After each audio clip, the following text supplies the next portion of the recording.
Hello दोस्तों, मैं ममता। आज आपके लिए, जैसा मैंने पिछले वीडियो में कहा था, घरेलू हिंसा कानून के बारे में बताया था, उसी का दूसरा भाग लेकर आई हूँ। और मुझे उम्मीद है कि आप सभी ने मेरा वीडियो देखा होगा, पसंद किया होगा और उसको सब्सक्राइब ज़रूर किया होगा।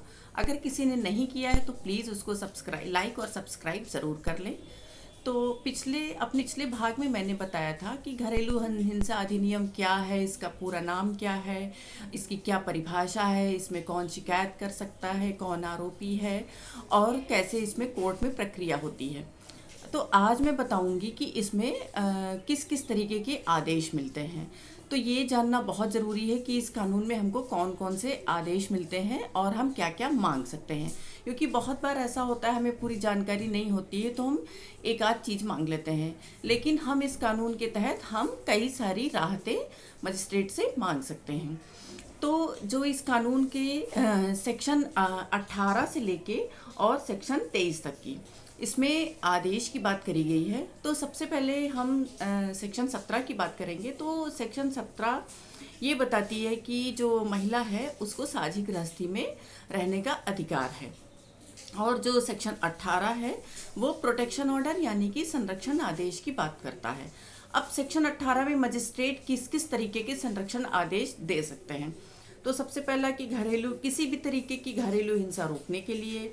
नंबर 2, पीड़ित को काम करने की जगह, विद्यालय या स्थान पर जाने से मना करने के लिए, मतलब जहां वो महिला काम कर रही है वहां पर उसको जो आरोपी है उसको जाने से रोक सकती है, ये आदेश दे सकती है।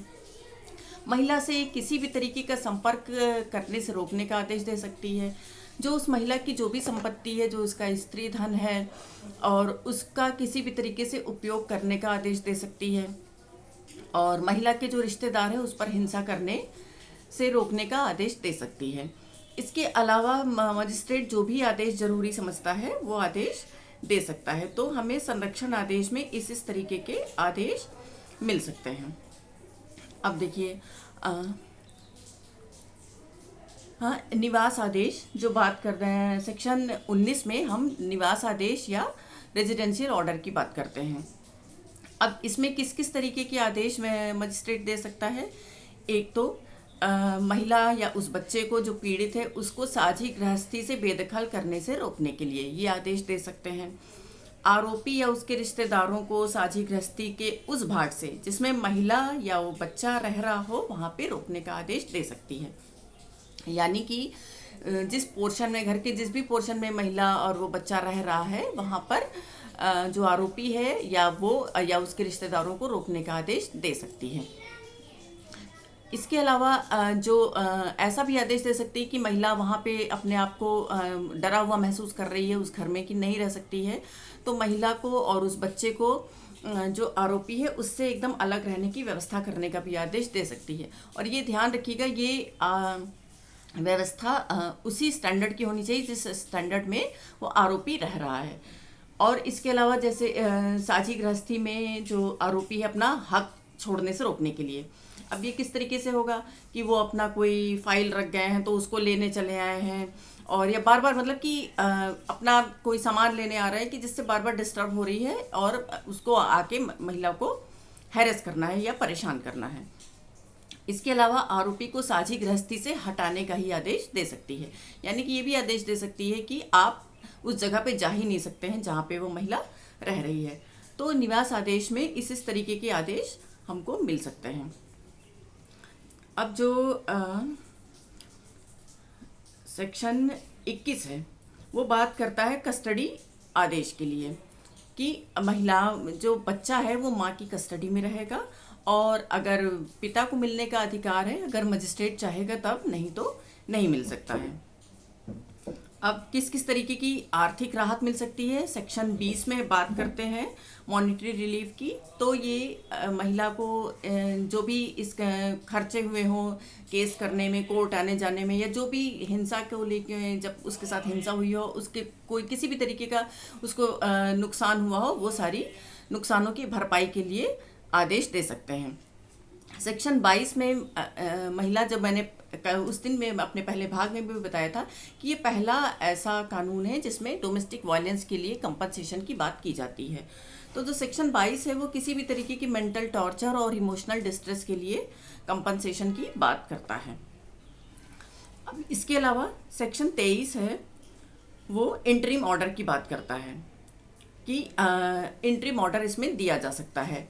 मजिस्ट्रेट जैसा चाहे, जिस तरीके का जैसा एप्लीकेशन आई है या हिंसा की किस तरीके की हिंसा हो रही है और उसकी गंभीरता को देखते हुए वो इंटरिम ऑर्डर भी दे सकता है।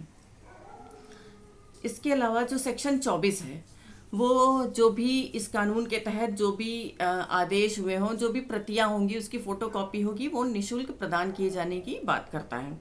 अब जो सेक्शन 25 है, ये संरक्षण आदेश की अवधि और परिवर्तन की बात करता है कि ये कब तक प्रभावी रहेगा। तो ये संरक्षण आदेश तब तक प्रभावी रहेगा जब तक कि वो महिला इसको जाके कोर्ट से निरस्त नहीं कराती है या इस पर बताती नहीं है कि जाके कि उसका सब कुछ ठीक हो गया है। ये आदेश तब तक की प्रभावी रहेगा। अब इसकी जो प्रक्रिया है, जो सेक्शन 28 है इस कानून के तहत, जो इस कानून की जो प्रक्रिया है, वो प्रक्रियाएं पूरी उसी तरीके से होगी जो सेक्शन जो CRPC में प्रक्रियाओं के बारे में बात करी गई, उसी तरीके से सारी प्रक्रियाएं होंगी। जैसे कि कैसे नोटिस भेजी जानी है, कैसे बुलाना है, किस तरीके से रिकवरी होनी है, क्या ये पूरी प्रक्रियाएं CRPC से PC की जो प्रक्रियाएं हैं उसी से इसको लिया जाएगा। तो इस कानून, ये पहला ऐसा कानून है जो सिविल नेचर का भी है और क्रिमिनल नेचर का भी है। और जो अब सब आपके दिमाग में सवाल आ रहा होगा कि जब हम, मेरा केस तो दूसरे केस चल रहे हैं, क्रिमिनल केस चल रहे हैं, 498 चल रहा है या मेंटेनेंस के और केस चल रहे हैं, तो सेक्शन 26 ये बात करता है कि जो और भी केस चल रहे हैं उन केस के साथ भी हम इसको चला रहे हैं और ये किसी भी तरीके से इसका कोई भी, मतलब कि इसमें कोई लापरवाही नहीं बरती जाएगी और उसको उसी तरीके से इस कानून को भी महत्व दिया जाएगा। इसमें जो राहतें प्रदान की जाएगी जैसे कि अन्य कानून में हो रहा है, यानी कि इस कानून के तहत केस होने पर कोई अन्य केस कमज़ोर नहीं पड़ेंगे, ना बाकी केस चलते रहने की वजह से ये कानून में जो भी राहतें हैं वो कमज़ोर पड़ेंगी, उसका भी वो भी उसी तरीके से लागू होगा और उसी तरीके से राहतें मिलेंगी जैसे सभी कानून में हो रहा है। तो यानी कि हम कई केस के साथ साथ इस केस को भी हम चला सकते हैं। और बाकी इसका जो ज्यूरिडिक्शन है वो उसी तरीके का है कि महिला जहाँ रहे। सेक्शन 27 इसके ज्यूरिडिक्शन की बात करता है कि जहाँ पे वो महिला स्थायी रूप से या अस्थायी रूप से निवास करती है या व्यथित, मुझे उम्मीद है कि आपको इससे कानून से आपको काफ़ी, इस वीडियो से आपको काफ़ी जानकारी मिली हुई होगी।